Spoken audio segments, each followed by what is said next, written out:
महाराज जी डॉक्टरी कर रहे थे तो फिर कैसे भाव आ गया कि अब छोड़कर जो है वृंदावन वास करना है? हाँ, हम महात्मा गांधी मेडिकल कॉलेज जयपुर में अध्ययनरत थे। जी तो वहाँ पर हमारे संप्रदाय से ब्रह्मगौड़े संप्रदाय इस्कॉन, वहाँ से भगवत गीता का लेक्चर हुआ करता था। जी तो हम उस भगवत गीता को लेक्चर को डेली अटेंड किया करते थे और उसी के माध्यम से हम जुड़े और उस भगवत गीता के माध्यम से हम ये समझ पाए कि जो मनुष्य जीवन का लक्ष्य है जी वो हर व्यक्ति को, हर मनुष्य को पता होना चाहिए। मतलब भगवान कौन है, भगवान से हमारा संबंध क्या है। जी तो यही कुछ प्रश्न थे कि मैं कौन हूँ, कहाँ से आया हूँ, कहाँ जाना है, भगवान से मेरा क्या संबंध है। ये प्रश्न मेरे मन में चले और इसे मुझे झकझोर दिया। तो इसी को मैं देखते हुए आगे इसमें भगवत गीता को और डीप अध्ययन करने लगा और आगे बढ़ा और पूरा जीवन अभी इस हमारे गुरुदेव के चरणों में सेवारत हूँ मैं। जी दोस्तों, वृंदावन की इस यात्रा में मैं लगातार त्यागी, तपस्वी, महान संतों के दर्शन करा रहा हूँ। वृंदावन की भक्ति, वृंदावन का भाव, वृंदावन का प्रेम ऐसे अनंत आपसे बना रहे, आपसे जुड़ाव रहे, ऐसी मेरी कोशिश रहती है, ऐसा मेरा प्रयास रहता है। आज एक ऐसे ही महाराज जी का मैं दर्शन कराने जा रहा हूँ, उनका भाव, उनकी वाणी आप तक पहुँचाने जा रहा हूँ। जो कभी डॉक्टर थे, फिजियोथेरेपिस्ट थे और मन में भाव आया, भक्ति का भाव आया, जीवन का दर्शन उन्हें महसूस हुआ तो फिर वो आ गए वृंदावन में। 10-11 साल से वृंदावन में हैं और वृंदावन में भक्ति में रमे हुए हैं और भक्ति भाव में डूबे हुए हैं। महाराज जी राधे राधे। हरे कृष्णा, राधे राधे। जी महाराज जी डॉक्टरी कर रहे थे तो फिर कैसे भाव आ गया कि अब छोड़कर जो है वृंदावन वास करना है? हाँ, हम महात्मा गांधी मेडिकल कॉलेज जयपुर में अध्ययनरत थे। जी तो वहाँ पर हमारे संप्रदाय से ब्रह्मगौड़े संप्रदाय इस्कॉन, वहाँ से भगवत गीता का लेक्चर हुआ करता था। जी तो हम उस भगवत गीता को लेक्चर को डेली अटेंड किया करते थे और उसी के माध्यम से हम जुड़े और उस भगवत गीता के माध्यम से और हमारे जो आचार्य हैं, हमारे गुरुदेव हैं श्री भक्ति वेदांत स्वामी शिला प्रभुपाद, उनकी शिक्षाओं का अध्ययन करके हम ये समझ पाए कि जो मनुष्य जीवन का लक्ष्य है जी वो हर व्यक्ति को, हर मनुष्य को पता होना चाहिए। और मनुष्य जीवन का लक्ष्य क्या है? अथा तो ब्रह्म जिज्ञासा, ब्रह्म की जिज्ञासा, मतलब भगवान कौन है, भगवान से हमारा संबंध क्या है। तो यही कुछ प्रश्न थे कि मैं कौन हूँ, कहाँ से आया हूँ, कहाँ जाना है, भगवान से मेरा क्या संबंध है। ये प्रश्न मेरे मन में चले और इसे मुझे झकझोर दिया।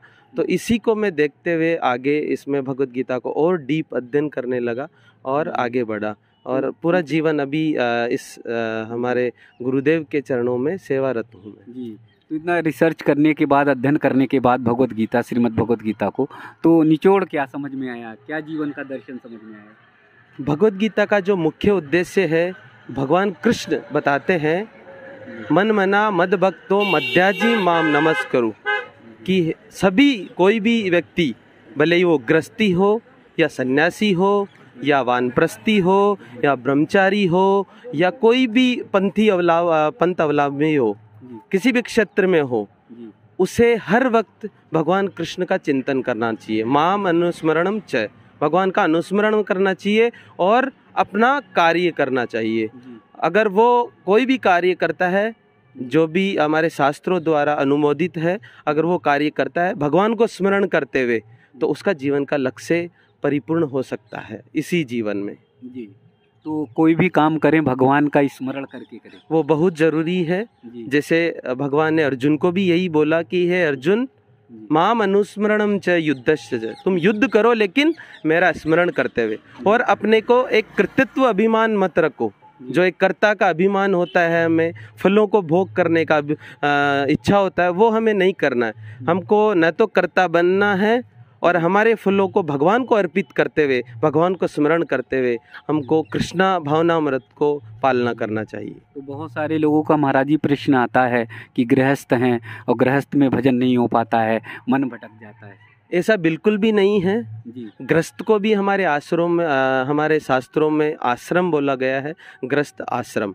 ग्रस्त आश्रम भी त्याग को दर्शाता है कि किस प्रकार व्यक्ति ग्रस्त आश्रम में रह के भी भजन कर सकता है, ये शास्त्रों में अनुमोदित है। और इसका सबसे बड़ा उदाहरण है, आप अर्जुन को देख लीजिए, वो एक क्षत्रिय थे, ग्रस्त थे, भीष्म पितामह, ऐसे कई उदाहरण मैं आपको दे सकता हूँ जो ग्रस्ती भी थे, क्षत्रिय भी थे, वैश्य भी थे, लेकिन उन्होंने भगवान की सेवा को कभी नहीं छोड़ा। तो ग्रस्त में रह के ऐसा नहीं है, ये लोगों की भ्रांतियाँ हैं कि हम ग्रस्त में रह के भगवत भक्ति नहीं कर सकते हैं, ऐसा बिल्कुल गलत है। वो कहीं पे भी किसी भी स्थिति में यथास्थान है, वो अपनी भगवत भक्ति को सुचारू कर सकते हैं, भगवान को केवल अपना समर्पण करके। जी इस प्रकार तो से बहुत कुछ ऐसे भी भक्त हैं जो वृंदावन का भाव आता है, रस आता तो रोक नहीं पाते हैं, अपने आप को पीड़ा वेदना उठती है, चले आते हैं। परिवार के लोग उनके परेशान होते हैं, माँ उनकी रोती है, उनके परिवार के लोग परेशान रहते हैं, लेकिन वो सब कुछ छोड़कर बिना बताए कुछ ऐसे लोग हैं चले आते हैं। देखिए ऐसा है, जी समाज जीवन में हर व्यक्ति की एक आवश्यकता होती है।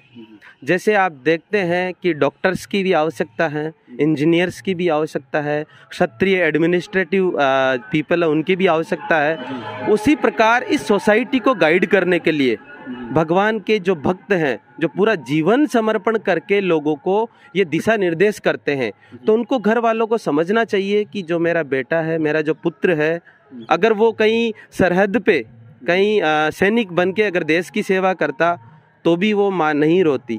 उसी प्रकार से उनको समझना चाहिए कि ये भगवान की सेवा में जा रहा है और भगवान के निर्देशानुसार लोगों को ये आगे बढ़ा रहा है, तो इसमें कोई गलत नहीं है। अगर कोई व्यक्ति लेकिन माँ अगर पीड़ा में हो, दर्द में हो, तकलीफ में हो, देखिए हो, भौतिक संसार में एक न एक दिन सबको छोड़ना ही पड़ता है। जी कोई किसी को पकड़ के नहीं रह सकता है, जी पहली चीज। जी दूसरी चीज, ये जो पीड़ा और वेदना होती है, ये हमारी भौतिक आसक्ति की वजह से होती है। वो आसक्ति क्या है कि ये शरीर हमारा है और ये शरीर संबंधी हमारे हैं, जबकि ऐसा नहीं है। ये शरीर जो असत है, ये कुछ समय के लिए रहेगा और फिर खत्म हो जाएगा। ये सत्य ही हमको जानना है। भगवत गीता में भगवान बोलते हैं, देहिनो अस्मिन यथा देहे कौमारम यौवनम जरा तथा देहांतर प्राप्तिर धीरस तत्र न मुह्यति। हे अर्जुन, जो शरीरधारी जीव इस शरीर के त्यागने से दुखी नहीं होता, वही धीर व्यक्ति कहलाता है, वही समझदार व्यक्ति कहलाता है। तो शुरू में थोड़ा कष्ट होता है, मेरे परिवार को भी कष्ट हुआ था, लेकिन बाद में जब उनको समझ में आया, आज वो सबसे आनंदित परिवार है। वो भी भगवान को पालना करते हैं, कृष्णा कॉन्शियसनेस, वो भी कृष्ण भावना अमृत को समझते हैं, समझने लगे हैं। क्योंकि शुरू में पीड़ा होती है, लेकिन उसका जो रिजल्ट है वो अमृत समान होता है। लेकिन जब हम भक्त हैं और मुझे ठाकुर जी राधा रानी पे विश्वास है, तो क्यों ना पूरे परिवार को समझाकर और बता कर आएं। देखिए, बता सकते हैं अगर वो समझने के लिए तैयार हैं। कई बार ऐसा होता है कि परिवार एक अलग दिशा में होता है, उनकी भावनाएं अलग दिशा में होती है, वो नहीं समझ पाते हैं। उस परिस्थिति में त्यागना ही उचित कहलाता है, उचित होता है। जैसे बच्चे को नहीं पता होता है कि उसको स्कूल भेजेंगे, लेकिन वो रोता है, फिर भी उसको भेजते हैं स्कूल। क्यों? क्योंकि इसके फायदे के लिए। माँ अपने बच्चे को दवाई देती है, कड़वी लगती है, लेकिन क्यों देती है? कि इसका बीमारी ठीक हो जाएगा। उसी प्रकार से जब हमें पता होता है कि ये हमारा जीवन का उद्देश्य है भगवत भक्ति करना, लेकिन परिवार वालों को नहीं पता है, तो कुछ समय के लिए उनको थोड़ी वेदना होती है, कष्ट होती है, उनको सहन करने दीजिए। इससे ज़्यादा कुछ नहीं होता है। भगवान सबको रक्षा करते हैं, तो हमको भगवान पे निर्भर होके भगवत भक्ति कभी नहीं छोड़ना चाहिए। तो महाराज जी का दोस्तों ये कहना है कि भगवत भक्ति भगवान के शरण में रहकर आप करिए, लेकिन महाराज जी का ये भी कहना है कि कई बार होता है कि परिवार आसक्त के नाते आपको रोकते हैं और रोकने की कोशिश करते हैं। अगर आपके अंदर भाव है, भक्ति है, तो आप ज़रूर आइए, ज़रूर दर्शन करिए। तो वृंदावन में इसी तरह से महान संत, त्यागी, तपस्वी संतों के दर्शन में आप सबको कराता रहूँगा।